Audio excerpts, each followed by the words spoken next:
So guys, the Nintendo Direct is done. I don't know what you expected, but my expectations were a little bit different.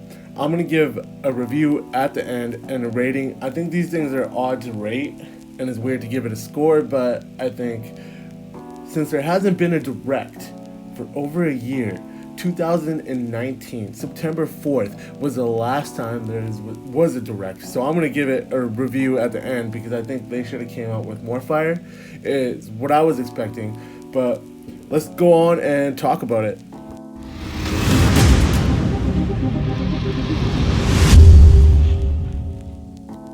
So starting off the Direct, we have Smash Bros.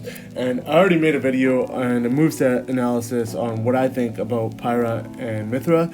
And I don't think I'm wrong about my last video. I know I talked about the Nintendo Direct, Smash Bros. Ultimate League with Rayman coming out. I still think that's going to happen, but in Fighter Pass 2. And don't quote me on that yet, but we will see. And there will be a Fighter Pass 3. There has to be. So you guys can check out that video, I'll link it below. I just made that with the moveset analysis and basically my opinion on that. But guys, if you haven't subscribed yet, please do, because if you do, and I reach 100 subscribers, I'm giving away a free $50 PlayStation Network pass. Now moving on, Fall Guys coming for the Switch. This is a big one actually. Devolver Digital has been doing some crazy stuff and they've been working with the Switch for a long time. They've been a big fan and they've had actually a couple Switch exclusives. So it was a surprise that this came out for the PS4 first, but it's coming out for the Switch. This is awesome. I know it's COVID times, but if you have a Switch, that's great. I know it's an online game. And if you already have it for PS4, there's no point in buying it. But if you don't have it for PS4, this is a great game with great reviews and it's really fun online multiplayer. Bananas, just ridiculousness all around. It's a great game and I'm looking forward to it coming to the Switch. Now I'm going to go through these games quite quickly because there are a couple of indie games that I'm not really looking too forward to myself. I know there's probably some fans of it, but I made a video of all the indie games coming out that I'm really excited for this year, and I think they all look better than these ones coming out here. But real quick, this game looks like a Majora's Mask time loop kind of thing. Looks alright. It's not my cup of tea, but some people might be into it. These murder mystery games look pretty cool. The Famicom detective murder thing, it looks like a lot of other visual novels out there. I'm not too excited for it. I know if it's your cup of tea, it looks great. I know the Ace Attorney games are coming out for the Switch too, but this reminds me a lot of that kind of style of game where it's a lot about text and it's choose your own adventure kind of thing, but it's not really. But it looks good if you're into that kind of thing. Not my cup of tea, so I'm going to move on from here.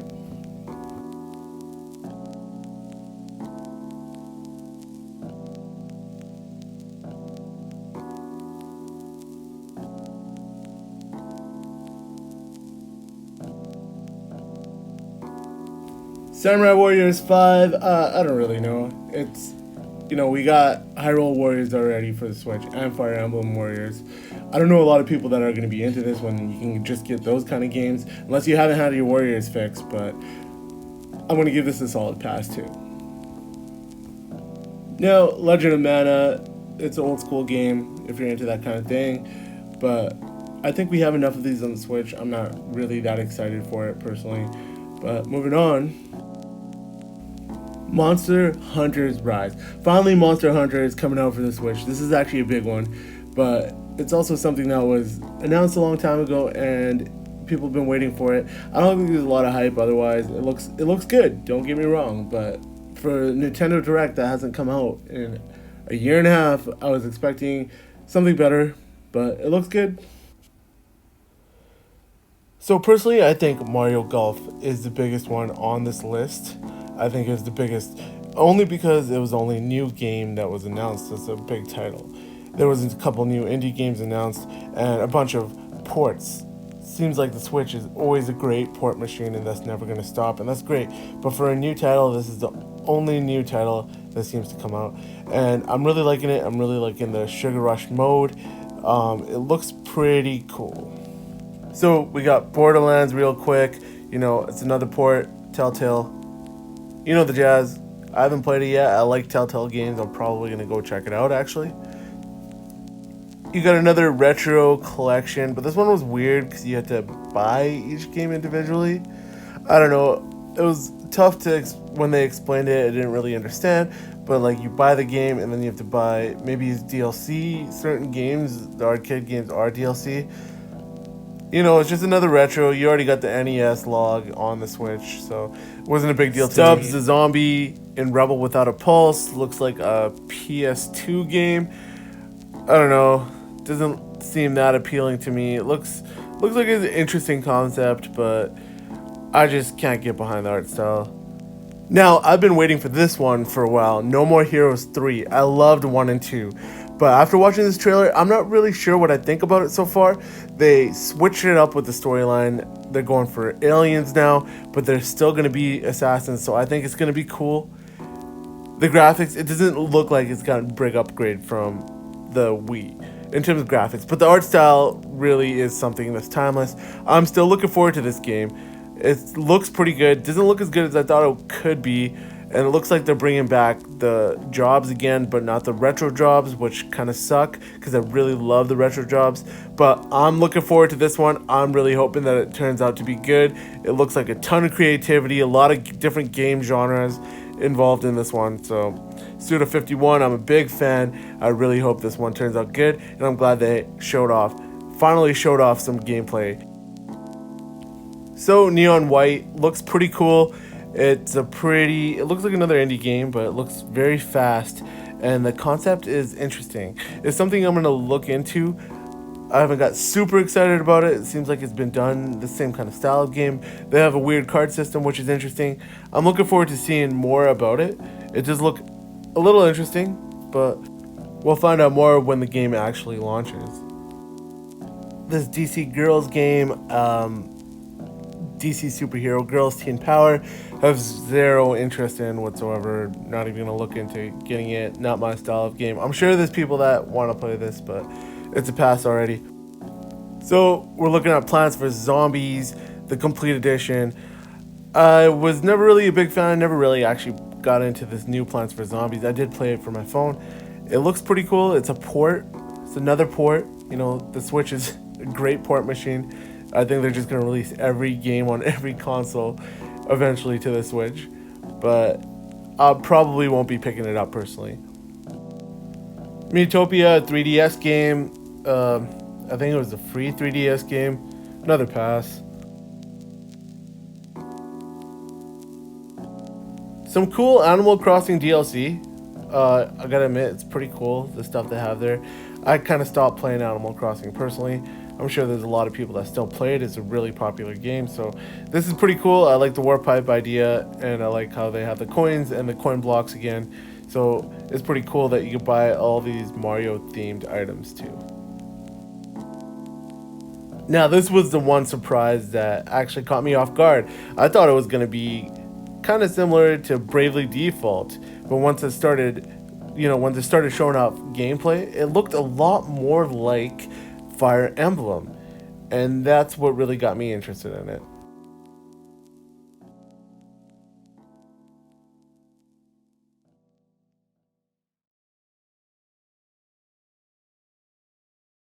I have no expectations of Star Wars because they only showed a teaser trailer and they released a lot of different type of Star Wars games. So I don't know if this one's going to be good. I have no expectations here. Might be Star Wars Hunters. Knockout City is a sports-ish game that's like kind of free roaming, and it seems interesting, like an online sports kind of, you're trying to catch this ball. It looks alright. It's EA, so who knows. Looks like they're trying to turn a sport and a third-person action game into one. We'll see how that goes when that comes out, but it's another game I'm not super excited for personally.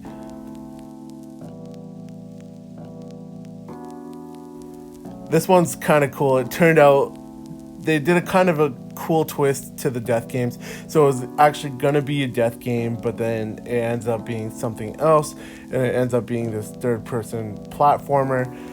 I'm actually kind of interested in this one. I don't know if I'm going to pick it up yet. I'm going to see what happens when it comes out, see when closer to the date when it comes out.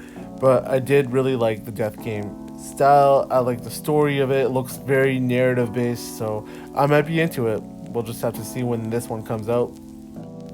Then you got the physical release of Hades, one of the Game of the Year contenders. Looks great. I haven't got a chance to play it yet, but they're releasing a physical release of it with some bonus features. They haven't really talked about it yet, but I think it's going to be a few upgrades to the character to help you progress better. So I might go pick this up. I really like Supergiant Games. I just haven't got a chance to play this one yet. Age of Calamity DLC pack. We were expecting this. Everyone's expecting this with the Warrior series. Looks pretty good though. If you got Age of Calamity and you're looking for more, because I know a lot of people want more from that kind of series, this is it. Bravely Default 2, we knew about it, but it's cool to see another trailer for it. Looks like a stellar sequel to the Ghosts and Goblins, or just resurrecting the game with better graphics. Seems like a thing that Capcom likes to do, which I'm not complaining about. It's an extremely difficult game, and it's a retro game, but it looks like they fitted it with new graphics and some new gameplay modes and a 2-player mode. So that looks pretty cool. If you're into that kind of retro style, really difficult platforming action, this is it. And then you got another remaster here, Sega Frontier. It's an old school retro game that's remastered. I don't know anything about it. It's just not my style. It looks like Final Fantasy, kind of like Final Fantasy VII, but it's not my type of game. Then you got Apex Legends, which I think is long overdue. Is finally come to the Switch. And it's funny that Respawn, before they said they would never make a game for Nintendo. Now this is coming up for the Switch, like they got a choice. They work for EA, whatever EA tells them to do. But yeah, this is coming out for the Switch, and it's gonna be good. They're talking about crossplay, and that's always good. I always love the new crossplay feature that's going on with all the consoles. And if you're into this, if you want to play Apex Legends portably, it makes a lot of sense. So we got another port or remaster. It looks like a port of the 3 games. Ninja Gaiden series. I am actually really excited for this one. I was a big fan. I really hope they fix Ninja Gaiden 3. There was a lot of problems. I had it for the Wii U, and man, I'm telling you, the game just crashed. I couldn't even finish it. I really hope they did fix all those things, but I am excited for this one. Big fan of the Ninja Gaiden series, and I'm glad they're finally getting ported.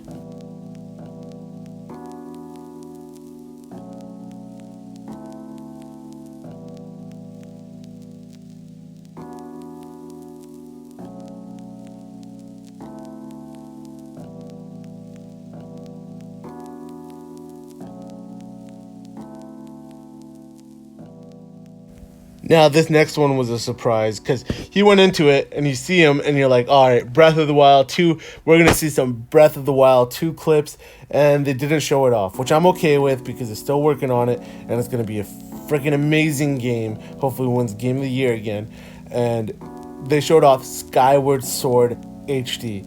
And you know, I'm not complaining about it. I'm actually really excited. This is one of my favorite Zeldas. I know it's very decisive for people, and a lot of people did not like the motion controls, but apparently you can play it without motion controls. I don't recommend it because this is a game that needed motion controls. It was the reason why motion controls existed, right? Not actually, but it shows that what you can actually do with motion controls, and this game really needed it. It was an amazing game built with motion controls in mind. I really do hope they fix some things up, like speed it up again, because like the game was 60 hours long. It should have been like 40. There should have been a lot of fat that could have trimmed off, a lot of repetitive places you had to keep going back to. I really enjoyed the game otherwise if it wasn't so repetitive, but it was an incredible game, and I am looking forward to playing it again. I'm really looking forward to it because it was amazing. The story building, it was a great origin story. It's like the original, the very first Zelda game in the series in terms of the storyline before Hyrule even existed. So this is going to be freaking amazing. I am glad they actually put this one in, and I'm going to rate the Direct higher just because of this game right here. So the very last thing that they did, the very last game that they showed, Splatoon 3. This is big. Actually, this is a big one. This was a big surprise and one of the only new games other than Mario Golf. I think this might be the only big AAA title other than Mario Golf, in the entire Nintendo Direct. But it's good because they saved it for last. And it looked like it's going to have a brand new one-player mode, which I liked. I know the game's all about the multiplayer, but their one-player mode, it was like 6 to 8 hours long. It was great. I loved it a lot, and I love the multiplayer. It looks like they're going all out and having brand new maps, weapons, character designs, everything. This is a brand new game. It's not Splatoon 2.5 here, like I thought it was when I saw the trailer. This is Splatoon 3. This is going to be amazing. Guys, overall, I think this Direct was good, but after waiting a year and a half, I was expecting something bigger. Where is Metroid? Where is Bayonetta 3? Where are the big hitters? We only got to see Splatoon, which is a big hitter, and we saw an HD remake of Zelda. Yeah, it's looking good, but I'm going to give this Direct a solid 6.8. Almost a 7, not an 8. The reason why is because it was good, but it's showing off the Nintendo Switch again as being this crazy port machine, which is awesome. But for a mainstream Nintendo Direct, they needed more new games, and they did not show enough more new games, in my opinion. So that's my rating. It's just my opinion. Thanks for watching, guys. I'll see you guys next time.